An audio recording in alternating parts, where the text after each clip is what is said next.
Thank you, Roger, and I'm definitely looking forward to working with you this year. And I'm also looking forward to our strategic planning discussions today. And thank you for remaining for this morning session, and because I think you are one of the first cohorts or constituencies that we're reaching out to in this 2018 strategic planning work. So your input will be very valuable. Our aims for this session are to emphasize, first of all, the importance of having an overall APS strategic plan, and I'll explain that in just a moment, and to put forward a straw man concept about what it might look like, to lay out a rough timeline for strategic planning in the process, and to introduce our consultant, Dr. Lori Moret, who will take over from me in just a few minutes, and to solicit your initial thoughts regarding where APS should be going, what are our opportunities and challenges. And you'll be working not only with each other, other unit leaders, but of course some of our staff and also the APS board. So let's start off with what is strategic planning? Well, it's really an organizational management activity to help us set priorities, to focus our energy and resources, to ensure that we're all working towards common goals, and establish agreement around intended results and outcomes. And ultimately, we are going to, it will allow us to assess and adjust APS's direction in response to a changing environment. And we definitely live in a changing environment. So what is a strategic plan? Well, it's a document that communicates both internally and externally the organization's goals and our potential actions and metrics for measuring success and impact of what we're doing. We currently have a strategic plan in place. When I came in as executive officer in 2009, we did not have any strategic plan for the organization. And so I undertook this, but we had a different leadership structure, a triumvirate with editor-in-chief and treasurer-publisher and executive officer working together. We got along really well. We were a great team, but my co-operating officers felt that they didn't need to do a strategic plan, that they had their organizational strategic plans in existence. So the strategic plan that we put together in 2011, 2012, was really focused on the activities under the executive officer, and that was mainly the membership, programmatic areas such as education and diversity, outreach, international affairs, public affairs, meaning government relations, industry, and also careers. So that was the focus, and so therefore it's a plan that's not really complete these days. The goals emphasized serving communities, and I think many of these goals are still relevant. Number one, to better serve our members. Number two, to better serve the physics community. And number three, to better serve society. And finally, the fourth goal is increasing our organizational excellence. The APS 2013 to 2017 plan has actually been very valuable. It's a valuable roadmap, but it definitely lacks attention to major activities of the organization, in particular our scientific publishing. It also doesn't focus on our financial health and sustainability, which Roger just mentioned as very important, so that we can continue to serve the communities that we do. So looking at our sustainability is very important. So without these vital components, we really don't have a complete plan. And in order to communicate better across the whole organization, from our editorial offices in Ridge to our DC office in DC and from College Park as well. We need a complete strategic plan for the whole organization. The goals in the current plan are definitely still relevant and valuable, but I imagine that a future strategic plan is really going to be one which has a broader overarching focus on all that we do and also has continuity with the old plan. Now, we don't want a strategic plan that's 200 pages in a big binder sitting on a shelf. That's really not, I think, a valuable way to spend our time. But we do need a dynamic and nimble plan that it's easy for everyone to understand and for us to communicate, reflects who we are and what we aspire to, and is actively used as a guide for APS to respond to both opportunities and challenges. Our vision and strategy should really help to create excellent alignment across the organization. Now, from our APS Constitution and bylaws, this is just to remind you that the Board of Directors has as its number one responsibility determining strategy for the organization.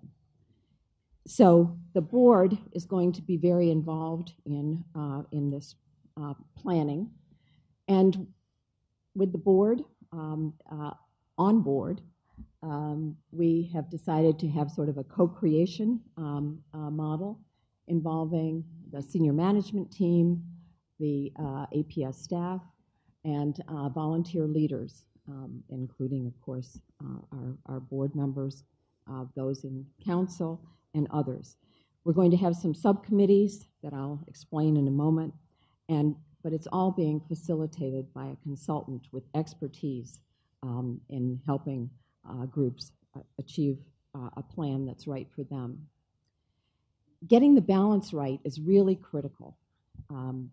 What I've done is to set an aggressive timeline, because I think with this kind of activity, it can really expand to fill whatever time you give it.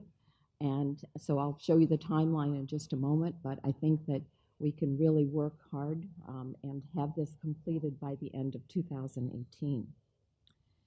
Involving the right people is also critical, and that's one reason that we're working with you today and looking forward to your input. It's important to guide the process so that we get the kind of input that's helpful in looking ahead, and we want to stay at a consistently high level so that we end up with a plan that's very much of the size of the old plan, which was just 9 or 10 pages, and I'm still looking forward to doing something at a high level that we can actively use. We do live in a changing landscape. Our membership demographics are changing, and I'll show you in a moment, although I showed you yesterday, how those are changing. And also publishing is rapidly evolving. We're not only facing open access challenges, but there's intense competition in the scholarly publishing landscape. Our official membership count is 55,368. That's a good increase of 2.5% over last year's membership, and it's been growing at that rate over at least the last 7 years. So it's very exciting to see our membership grow. I think some of the clear challenges are, a quarter of our membership are graduate students. And so how do we retain those folks as they get their degree and then go off into other areas that are not academic, into the private sector? And so I think that's a big challenge for the organization. We have our sector of regular and life members is actually less than 50%, which is interesting. It's been like that for a couple of years. But I think, there's some really interesting challenges here. Our undergraduate component has grown significantly over the past several years. That's largely due to our conferences for undergraduate women in physics, and I think that's a great development. And here's our budget. Again, you saw we're a $59 million organization, but what I note particularly is the big blue area. Over 70% of our revenue comes from our scientific research publishing. And so if we think that, the publication landscape, we know it's changing rapidly, that poses a particular challenge for the society. And so, considering these sorts of things, I think will be really important, an important part of our strategic planning. So let me put forward just a straw man construct, a plan that may look like this. We'll have to see as we evaluate input that we're getting, but right now I could imagine 4 strategic pillars. Number 1, ensuring a meaningful role in scientific research dissemination for APS. And that would focus not only on our journals, but also on our meetings. Very, very important core areas in which we respond to our objective, advancing and diffusing the knowledge of physics. Number 2, serving communities. Again, that provides some continuity with our old plan that focused on serving a number of communities, our members, the physics community in general, and then society. Number 3, securing financial sustainability. And this is something that Roger mentioned. Very, very important, not only to look at how our publishing model may be changing and how we need to change in order to ensure that we continue to have a meaningful role in scientific research dissemination, but also looking, are there new sources of revenue that would be appropriate for this society to pursue? Should we be relying more on philanthropy for some of the exciting areas in education, diversity that we're currently carrying out now? That we do with significant federal support, but it could be that we need to look to philanthropy for further support. And then finally, increasing our organizational excellence, because we always have to be thinking about how we can be doing our jobs better. So this is just a straw man, but we'll have to see if these pillars, sort of remain generally what I've laid out as we go through the process. We plan on having a strategic planning steering committee. It will consist of several members of the presidential line, Roger Falcone and David Gross, who is our 2019 APS president, Speaker of the Council, Tim Gay, myself, James Taylor, who's at the back of the room, who is Deputy Executive Officer and COO, and some other members as yet to be determined. So we're in the process of forming all these committees. And our APS consultant, Lori Moret.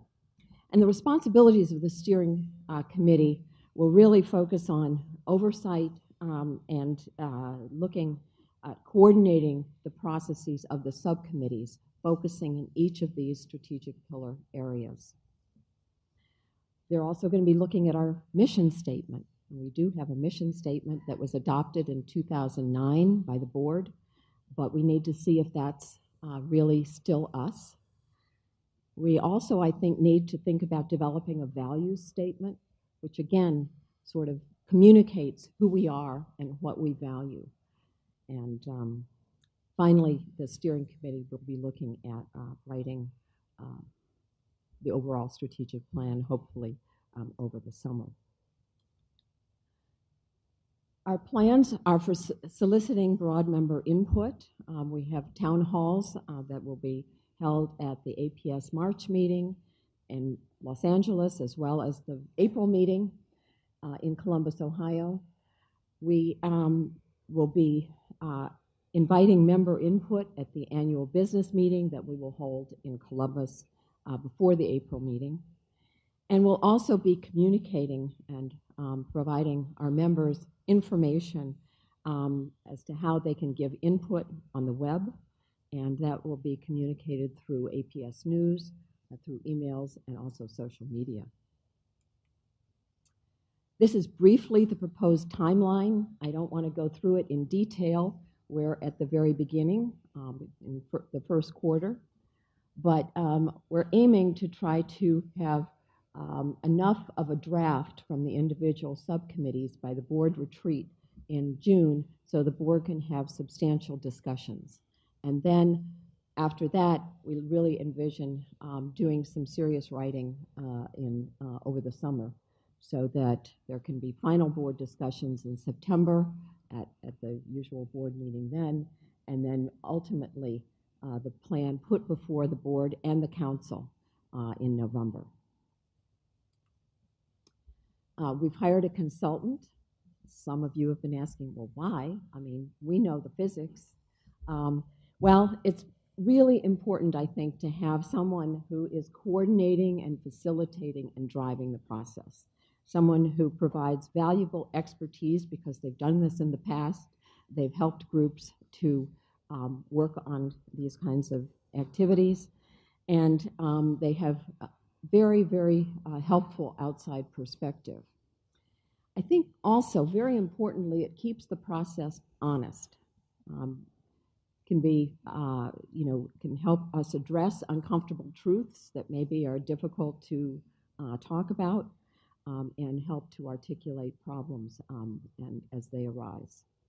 So I'm delighted that we were able to hire Dr. Lori Moret. We actually put out a request for proposals to a number of consultants before Christmas, and then we selected several for interviews, and I'm happy to say that Roger Falcone and Tim Gay were part of the interview process, along with James Taylor, myself, and Jane Gould, our CFO. So we had the in-person interviews, but Tim and Roger participated via Blue Jeans. And then we all converged, and we're delighted to choose Lori. Lori received her PhD in counseling psychology from Arizona State University, and she's worked as an organizational consultant for over 20 years. She was highly recommended by one of our sister societies, the American Society of Microbiology, and so she's worked with organizations that like ours, and I think this will be a really great engagement. I'm looking forward to it.